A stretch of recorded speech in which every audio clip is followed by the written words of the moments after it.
I never expected 3 bulldozers would block my driveway that morning or that Nancy from the HOA would be smirking behind them. But they had no idea who they were messing with or that I literally owned the ground beneath their feet. What would you do if you discovered your annoying HOA was not only harassing you illegally, but stealing thousands from your neighbors? I still remember the day everything changed. The morning sun warmed my back as I knelt in the soft dirt along my driveway, planting the last of my tomato seedlings. After 15 years working 80-hour weeks at my law firm, I'd finally found peace in growing things. The feel of soil between my fingers and the promise of fresh vegetables kept me sane. Excuse me, what do you think you're doing? I looked up to see Nancy Williams standing at the edge of my property, her arms crossed tightly over her designer blouse. Her perfectly highlighted hair didn't move in the breeze, and her lips were pressed into a thin, disapproving line. "Good morning, Nancy," I said, wiping my hands on my gardening apron. "Just expanding my vegetable garden a bit." Her eyes narrowed as she surveyed the neat rows of raised beds that now lined the side of my driveway. "This is completely unacceptable, James. Front yards in Willow Creek Estates must be properly landscaped with approved plants only. Vegetable gardens belong in backyards, hidden from view." I took a deep breath, feeling a mix of defiance and apprehension. Nancy had been the head of our homeowners association for the past 5 years, and in that time, our once friendly neighborhood had become a battleground of petty rules and surprise fines. Yet, a part of me wondered if I had pushed too far this time. "Nancy, my property deed predates the HOA by 30 years. I've got grandfather exemptions on most of these rules." I stood up, suddenly aware of how my dirt-stained jeans contrasted with her immaculate appearance, and feeling a twinge of uncertainty about my stance. "That's not how it works," she snapped, pulling out her phone. "I'm documenting this violation. The board will be notified immediately." I watched as she took multiple photos, her fingers flying across her screen. 2 neighbors walking their dogs slowed down to watch the confrontation. Their presence made me question whether I was being stubborn or simply standing up for my rights. "I've read every page of the HOA agreement," I said calmly, though a hint of doubt crept into my voice. "And I've kept all correspondence with the previous board acknowledging my exemption. Would you like to see the paperwork?" She waved her hand dismissively. "Save it for the hearing. You'll be receiving a formal notice of violation by tomorrow. I suggest you remove all this," she gestured vaguely at my garden, "mess before fines begin accumulating." As she marched away, I noticed Mr. Jenkins from across the street giving me a sympathetic look. He'd had his own run-in with Nancy last month over the color of his new mailbox. Apparently, forest green wasn't the same as the approved hunter green. His silent support was reassuring, yet it also highlighted how isolated I felt. That evening, true to her word, I found a bright orange violation notice taped to my front door, a $53 daily fine until the unapproved agricultural activity was removed from my front yard. The hearing was scheduled for next week. I took the notice inside and added it to my growing file labeled HOA nonsense. But something about this felt different, more targeted, more personal, and I couldn't shake off the unease creeping in. My phone rang. It was Eleanor Ramos, the sweet elderly woman who'd lived down the street since before the development even had a name. Her call was a reminder of the community that once was, and I was torn between preserving that memory and the reality I faced. "James, dear," her voice crackled through the phone. "I saw Nancy harassing you this morning. You're not the first, you know. Last month, she had the board fine the Thompsons $500 because their daughter's wheelchair ramp didn't match the architectural aesthetic of the neighborhood." My blood boiled. "That can't be legal." "It wasn't," Eleanor confirmed, "but the Thompsons couldn't afford to fight it. They paid the fine and painted the ramp. Nancy's been getting bolder since her friend Robert became the HOA's lawyer." I thanked Eleanor for the information and hung up. Sleep didn't come easily that night. The next morning, I decided to do some research before heading to work. My family had owned much of this land before selling to developers in the 1970s.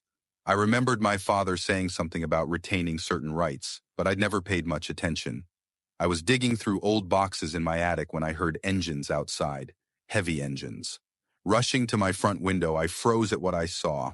3 massive bulldozers were now parked across my driveway, completely blocking my car. Nancy stood beside them in a crisp pantsuit, accompanied by a tall man in an expensive suit I didn't recognize. A small crowd of neighbors had gathered on the sidewalk, watching with wide eyes. My heart pounded as I grabbed my phone and the folder of HOA documents.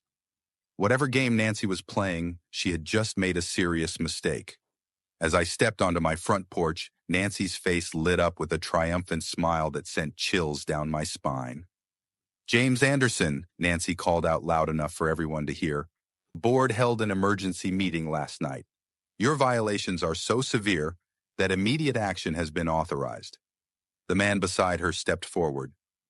"I'm Robert Taylor, legal counsel for Willow Creek Estates HOA. These," he gestured to my garden beds, "unauthorized structures are being removed under Section 8.3 of the bylaws, immediate remedy for public nuisance." My neighbors watched in stunned silence. Mrs. Patel covered her mouth in shock, and the Henderson kids stopped their bikes to stare. I walked calmly down my front steps, my mind racing through options. I needed to stall while I figured out my next move. "Mr. Taylor," I said, keeping my voice steady, "you might want to check your legal footing here. Those aren't structures. They're temporary garden beds. And more importantly, you're about to make a very, very expensive mistake." Robert's smile faltered slightly. "Your threats don't concern us, Mr. Anderson. We have the full authority of the HOA covenant." Nancy stepped forward, practically glowing with authority. "James, this stubbornness is so unnecessary. Just agree to remove the eyesores, pay the accumulated fines, which are now up to $300, and we can all move on." Bulldozer engines revved louder. The operator of the closest machine looked uncomfortable, glancing between me and Nancy. I pulled out my phone. "Before you proceed, I should probably let you know that I'm recording this, and I've just texted my associate at the firm to join us. Oh, and you should probably know something else about this property." Nancy rolled her eyes dramatically. "Save the legal mumbo-jumbo, James. Nothing you say will stop this." Just then, a sleek black car pulled up to the curb. Neighbors parted as Sheriff Martinez stepped out, followed by a woman carrying what looked like official county records. Nancy's face showed confusion, then concern. "What's going on? We don't need law enforcement for a simple HOA matter," she said. I smiled for the first time that morning. "Nancy, I don't think you understand exactly whose driveway you've blocked, and you definitely don't know whose land your bulldozers are parked on right now." The county clerk, Miss Abernathy, struggled with the weight of large property maps as she spread them across the hood of the sheriff's car. Neighbors inched closer, murmuring among themselves. The bulldozer operators had cut their engines, clearly sensing the shift in power. "These are the original survey maps from 1973, Miss Abernathy explained, pointing to the yellowed documents. "And this is the property sale agreement between the Anderson family and Willow Creek Development Corporation." Nancy pushed forward, her confidence visibly wavering. "This is ridiculous. Whatever ancient paperwork you've dug up can't override our HOA authority." Sheriff Martinez cleared his throat. "Ma'am, I'd suggest you listen carefully to what Miss Abernathy is about to explain." The county clerk adjusted her glasses. "According to these records, when the Anderson family sold this land for development, they retained specific rights. First, the mineral rights beneath the entire 200-acre development. Her finger traced the boundaries that encompassed our entire neighborhood. Second, all utility easements running under the main roads. And third, most importantly, explicit exemptions from any future homeowners associations for the 5 properties they kept for family members." I stepped forward. "My house being one of those 5 properties." Robert Taylor frantically flipped through papers in his briefcase. "That's impossible. The HOA covenant applies to all properties within the development. There's no mention of exemptions." Miss Abernathy smiled patiently. "That's because your HOA was formed in 1995, Mr. Taylor. These agreements were registered with the county in 1973. Your covenant cannot override pre-existing legal arrangements." Nancy's face had turned an alarming shade of red. "This is some kind of trick. Even if James's house has some special status, he still can't violate basic community standards. Actually, Sheriff Martinez interjected. According to county law, he can do whatever he wants with his property as long as it doesn't violate county zoning regulations. And vegetable gardens are perfectly legal in residential zones. The crowd had grown larger. I noticed Mr. Jenkins recording everything on his phone. Mrs. Patel was translating the situation to her elderly father in hushed tones. Nancy turned to the bulldozer operators. This changes nothing. Proceed with removal as planned. The lead operator shook his head. Sorry, ma'am. I'm not risking my license on disputed property, not without a court order. I'll get one, Nancy snapped. Today. I stepped closer to Nancy and Robert, lowering my voice. There's something else you should know. Those bulldozers are currently parked on an easement that, according to these documents, belongs to me. That's trespassing on private property. And since you brought them here with clear intent to damage my property, I let the implication hang in the air. Robert grabbed Nancy's arm, whispering urgently in her ear. His eyes widened with something that looked like fear. Sheriff, I said calmly, I'd like to file a report for attempted property damage and trespassing. Sheriff Martinez nodded. We can take care of that right now. This is outrageous, Nancy exploded. The HOA has governed this neighborhood for decades. You can't just suddenly claim special privileges. It's not sudden, Nancy, came a frail voice from the crowd. Eleanor Ramos made her way forward, leaning heavily on her cane. Some of us have known about the Anderson exemptions all along. The old board respected them. But when you took over, Nancy glared at Eleanor. Stay out of this. Your Christmas decorations violation hearing is next week, or have you forgotten? Several neighbors gasped at Nancy's open threat to the beloved 82-year-old widow. Eleanor smiled sweetly. Oh, I haven't forgotten anything, dear. In fact, my memory is quite excellent. I remember when your husband built that shed 2 feet over the Johnson property line, and when you had Robert here dismiss the violation because what was it again? Administrative discretion? The crowd began to murmur more loudly. Nancy's face flushed deeper as she looked around at the growing number of hostile faces. Robert Taylor checked his watch nervously. Nancy, we should continue this discussion in private, he suggested. Perhaps we could schedule a proper hearing. There will be no hearing, I interrupted. My property is exempt from your authority. Those bulldozers need to be removed from my easement immediately, or I'll add additional charges to my complaint. Sheriff Martinez stepped forward. Folks, let's keep things civil. Miss Williams, Mr. Taylor, I suggest you direct these operators to remove their equipment. Mr. Anderson, if you'd like to file that report, we can do so once the area is cleared. Nancy looked around desperately, realizing she was losing control of the situation and her audience. The neighbors who had once feared her now watched with open curiosity and satisfaction. This isn't over, she hissed at me. Not by a long shot. As the bulldozers began backing away from my driveway, Eleanor touched my arm gently.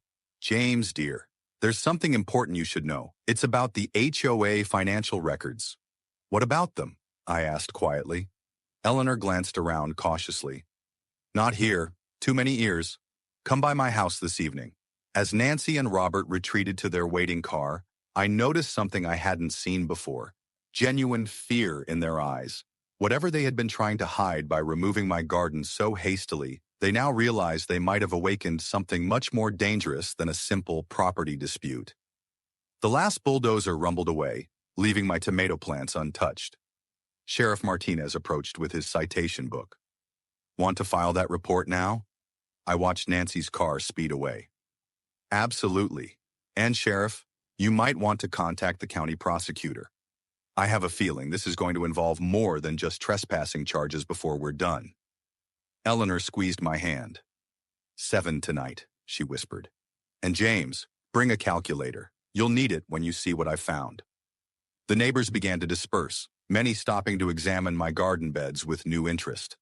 Whatever Nancy had intended, she had inadvertently turned my modest vegetable garden into a symbol of resistance. I had simply wanted to grow tomatoes in peace. Now, I was about to uncover something that would change our entire community forever. Blood rushed to my face as the bulldozer engines roared in front of my house. Neighbors peeked through their curtains, watching the drama unfold. I needed to act fast. With shaking hands, I called the one person who could help me right now. County Clerk's Office. This is Martha speaking. Martha, it's James Anderson. Remember those old land deeds we discussed last month? I need them at my house immediately. It's an emergency. Nancy strutted around my front yard like she owned it, pointing at my garden beds and gesturing wildly to the bulldozer operators. The taller man in the suit, Robert, kept nodding and checking something on his clipboard. You have exactly 30 minutes to say goodbye to your little farm, Nancy called out, her voice dripping with fake sweetness. Maybe next time you'll learn to follow the rules like everyone else. I stood my ground. I suggest you don't touch anything until Martha arrives. Who's Martha? Nancy snapped, her smile faltering slightly. You'll see. The next 20 minutes were excruciating. The neighbors had started to gather across the street, whispering among themselves. Some looked sympathetic. Others seemed to enjoy the show. I noticed Mrs. Jenkins from across the street filming everything on her phone.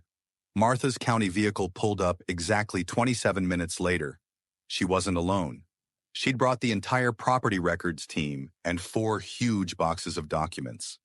Nancy's smug expression wavered. What's all this? Robert asked, stepping forward with his hand extended. I'm Robert Taylor, HOA legal counsel. Martha ignored his hand. Martha Gonzalez, county clerk. I understand there's a property dispute occurring on historically significant land. I couldn't help but smile as I helped Martha spread the yellowed maps and documents across the hood of my car. The oldest one dated back to 1887, my great-great-grandfather's original land purchase. Miss Williams, Martha said, adjusting her glasses as she pointed to a boundary line on the oldest map. Are you familiar with the Anderson Land Trust established in 1923? Nancy crossed her arms. This is ridiculous. We have HOA bylaws that clearly state, the bylaws don't override county law, Martha interrupted, or state law for that matter. I pointed to a specific paragraph on one of the newer documents. This is the land sale contract from 1978 when my grandfather sold the parcels that became Willow Creek Estates. See this clause right here? Robert snatched the paper, his eyes widening as he read it. It states that while the surface land was sold for development, the Anderson family retained all mineral rights and utility easements. Martha explained, additionally, the original homestead, Mr. Anderson's current property, is exempt from any future neighborhood covenants. That's impossible, Nancy sputtered, her face turning an alarming shade of red. Remember that special infrastructure fee everyone in Willow Creek pays to the county each year? I asked quietly. That money goes to my family trust as payment for using the utility easements we still legally own. The bulldozer operators exchanged nervous glances. One of them turned off his engine. Those bulldozers, I continued, pointing to the massive machines blocking my driveway, are currently parked directly above my legal utility easement. That's trespassing on my property. Nancy lunged toward the documents. Let me see that. This has to be some kind of trick. At that moment, a police cruiser pulled up, lights flashing. Sheriff Martinez stepped out, looking grim. He nodded to me before turning to Nancy. Miss Williams, I've received reports of attempted property destruction and trespassing at this address. This is HOA business, Nancy hissed. The police have no jurisdiction. Actually, Sheriff Martinez said, pulling out his citation book, when Mr. Anderson's grandfather sold this land, he included a special provision that all disputes would fall under county jurisdiction, not private HOA arbitration. Robert's professional demeanor crumbled. Nancy screamed, "This can't be happening!" But I could see the fear in her eyes. The growing crowd of neighbors gasped as another car pulled up behind the sheriff's vehicle. Mrs. Jenkins was live streaming everything now, her phone held high. James, Nancy's voice had suddenly turned sugary sweet as she used my first name. Surely we can discuss this reasonably. Sheriff Martinez approached, citation book open. I'm going to need those bulldozers moved immediately. The operators were already climbing back into their machines, eager to distance themselves from this mess. But what happened next left everyone speechless. The back door of the car behind the sheriff opened, and a familiar figure stepped out, someone nobody expected to see, someone who would change everything about this fight. Stop those machines right now!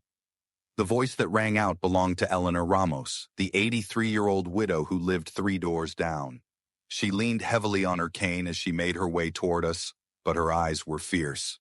Nancy rolled her eyes. "Eleanor, go back home. This doesn't concern you." "Doesn't concern me?" Eleanor's laugh was sharp. "When you threatened to fine me $500 for my Christmas lights last December, you made it my concern." I hadn't seen much of Eleanor since I'd helped her with some paperwork after her husband died last winter. She'd been a quiet neighbor, mostly keeping to herself. "Mrs. Ramos," Sheriff Martinez said gently, "perhaps you should—" "I'm exactly where I need to be." Eleanor cut him off. She turned to me. "James, show them the map from 1978. I blinked in surprise, but quickly found the documents she wanted. Eleanor pointed a gnarled finger at a section of Willow Creek Estates. "See these 12 properties, mine included? We were all part of the original purchase agreement. James isn't the only one with exemptions from HOA oversight." Miss Abernathy leaned in, adjusting her glasses. "She's right. The original homesteads all carry the same protections." Nancy's face contorted. "That's absurd. The HOA has been regulating those properties for years." "Illegally," Eleanor said simply. She turned toward the growing crowd of neighbors. "Harold, Susan, Derek, you're all originals too." 3 older residents stepped forward, looking confused but curious. "Is this true?" asked Harold Pfizer, who'd lived at the corner house for decades. "They can't make me remove my radio antenna or fine me for my bird feeders," Susan Winters added. I watched as recognition dawned on their faces. For years, they'd been bullied by the HOA, paying fines they never needed to pay, altering their homes to meet regulations that didn't apply to them. Robert pulled Nancy aside, whispering urgently in her ear. His expression darkened with each word. Eleanor wasn't finished. She addressed the crowd directly. "How many of you have been harassed by this HOA, fined for ridiculous violations, threatened with legal action for minor issues?" Hands went up throughout the crowd. Mrs. Jenkins's live stream comment counter was exploding with responses. "This isn't just about James's garden," Eleanor continued. "It's about how this HOA, under Nancy's leadership, has abused its power repeatedly." Sheriff Martinez nodded. "I've received more complaints about this HOA in the past year than all others in the county combined, threatening elderly residents with excessive fines, ticketing guest vehicles without warning, entering properties without permission." Nancy pushed past Robert, her face twisted with anger. "These allegations are completely false. We enforced the rules everyone agreed to when they moved here." "Except we didn't all agree," I said quietly. "And you knew that, didn't you?" The tension in the air was thick enough to cut. The bulldozer operators had completely backed away from my driveway now, clearly wanting no part in this escalating situation. "This isn't over," Nancy hissed at me. "The board will hear about this and will take appropriate action." "Speaking of the board," Eleanor said, reaching into her large handbag, "I have something everyone should see." She pulled out a thick manila folder and handed it to me. As I opened it, my legal training immediately recognized what I was looking at. Bank statements, transfer records, articles of incorporation. "Where did you get this?" I asked Eleanor in shock. "My late husband was an accountant for 50 years, she replied with a small smile. "When they fined me for my Christmas lights, I got curious about where all that money was going. I started requesting public records." I flipped through the documents, each page more damning than the last. The HOA had been collecting special assessment fees from every household for a community pool renovation that never happened. Over $300,000 had disappeared into a company called WCE Holdings LLC. I turned to the last page, the LLC registration document. The managing members were listed clearly, Robert Taylor and Nancy Williams. Nancy and Robert saw what I was looking at and lunged for the folder. "That's private HOA business," Nancy snapped. Sheriff Martinez stepped between us. "Ma'am, I suggest you step back right now." As community members gathered closer, eager to see what had caused such a reaction, Robert quietly slipped away toward his car. "These are serious allegations," Martha said, looking over my shoulder at the documents. "If these records are accurate, this goes beyond HOA disputes into criminal territory." Nancy's confident facade finally cracked completely. "You have no idea who you're dealing with," she snarled at me. "My husband plays golf with Judge Brennan every Sunday. This will all disappear by tomorrow." I held her gaze steadily. "You might want to check the news, Nancy. Judge Brennan announced his retirement last week after the ethics investigation." A murmur went through the crowd. Mrs. Jenkins zoomed in with her phone. Eleanor placed a gentle hand on my arm. "There's more," she whispered. "So much more." As the sheriff began taking statements from neighbors about HOA abuses, I wondered just how deep this corruption went and who else might be involved. Whatever happened next would change our community forever. My hands trembled as I opened Eleanor's folder. Inside were bank statements with bright yellow sticky notes marking strange numbers. The HOA had been taking extra money, $300 a month from each house for a pool renovation, but the pool looked exactly the same as it had 3 years ago. Over $300,000 was missing. I whispered, running my finger down the column of numbers. "Where did all this money go?" Eleanor leaned closer. "Keep turning the pages, James." The next paper showed money moving to a business called Williams Taylor Consulting. I looked up at Eleanor, my mouth hanging open. "Nancy Williams and Robert Taylor," she said, her voice barely audible. "They've been taking our money for years." "How did you find this?" I asked, still shocked at what I was seeing. Eleanor's eyes sparkled with a mix of sadness and pride. "My Frank was an accountant for 42 years before he passed. He taught me how to read these statements. When Nancy fined me $200 for leaving my Christmas lights up 2 days too long, I got angry. So I started looking at the HOA papers they send us every month that nobody reads." I pulled out my phone. "We need to tell everyone right now." "Wait," Eleanor said, placing her hand on mine. "There's more. Look at the last page." The final document showed that Nancy and Robert had plans to use the HOA rules to force 5 elderly homeowners to sell their houses at below-market prices. My blood ran cold when I saw they planned to buy the properties through their company and flip them for double the price. "They're targeting people who can't fight back," Eleanor said. "People like me, who live alone, who might get scared by legal threats." Sheriff Martinez, who had been listening quietly, shook his head. "This goes beyond HOA problems. This is fraud." I stood up straight, my decision made. "I'm calling an emergency neighborhood meeting tonight." 3 hours later, I stood in our crowded clubhouse. People sat in chairs, stood against walls, and even crowded by the windows outside to hear. I had connected my laptop to the big screen on the wall, showing evidence page by page. "These people we trusted to run our community have stolen over $300,000, I said, my voice steady despite my racing heart. "Money that was supposed to fix our pool, roads, and playground." Gasps filled the room as I showed where the money had gone. When I revealed the plan to push out elderly neighbors, angry shouts erupted. "Where are Nancy and Robert now?" someone called out. "They were invited to this meeting but chose not to come," I replied. "Their absence speaks volumes." Mr. Jenkins, a retired judge who lived on the corner, stood up. "I move that we vote immediately to remove the entire board and elect temporary leaders until we can hold proper elections." The vote was unanimous. 76 hands raised to dissolve the current HOA board. As neighbors lined up to sign the legal documents I'd prepared, my phone buzzed in my pocket. The screen showed Nancy's name. I stepped outside to take the call. "You've ruined everything," she said, her voice a mix of anger and panic. "Do you have any idea what you've done? You think you've won because your family once owned some dirt around here? This isn't about winning, Nancy. This is about doing what's right." She laughed, but it sounded hollow. "You don't know who you're dealing with, James. Your precious little garden is just the beginning of what I can take from you." Before I could respond, the line went dead. I stood in the cool evening air, wondering what she meant.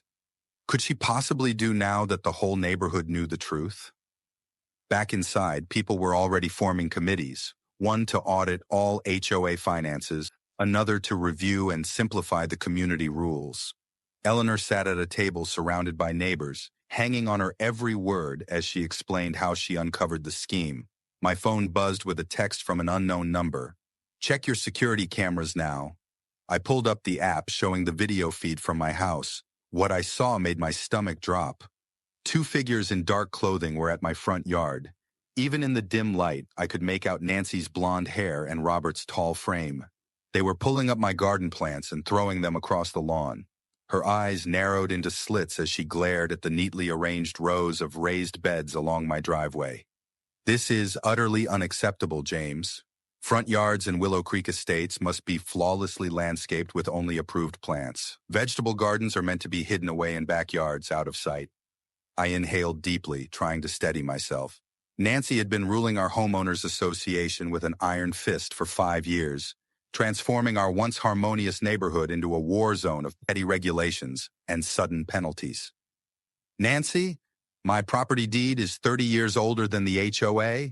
I've got grandfather exemptions on most of these rules. I stood up, acutely aware of my dirt-streaked jeans starkly contrasting her pristine attire. That's not how it works, she barked, whipping out her phone with a sharp motion. I'm documenting this violation. The board will be alerted immediately. I watched as her fingers flew across the screen, capturing multiple photos. Two neighbors out walking their dogs slowed down, their eyes fixed on our escalating confrontation. I've read every line of the HOA agreement, I said with controlled calmness, and I have every piece of correspondence with the previous board confirming my exemptions. Would you like to see the paperwork? She dismissed me with a wave of her hand. Save it for the hearing. You'll receive a formal notice of violation by tomorrow. I suggest you remove all this, she gestured dismissively at my garden, mess before fines start piling up. As she stormed off, I caught Mr. Jenkins from across the street giving me a look full of sympathy. He'd had his own clash with Nancy last month over his mailbox's color. Apparently, forest green wasn't the same as the approved hunter green. That evening, true to her word, I found a glaring orange violation notice plastered to my front door. A $53 daily fine until the unapproved agricultural activity was eradicated from my front yard. The hearing was scheduled for next week. I took the notice inside, adding it to my ever-growing file labeled HOA nonsense. But there was something about this that felt different, more targeted, more personal. My phone rang, breaking the tense silence. It was Eleanor Ramos, the kind elderly woman who'd lived down the street since before the development even had a name.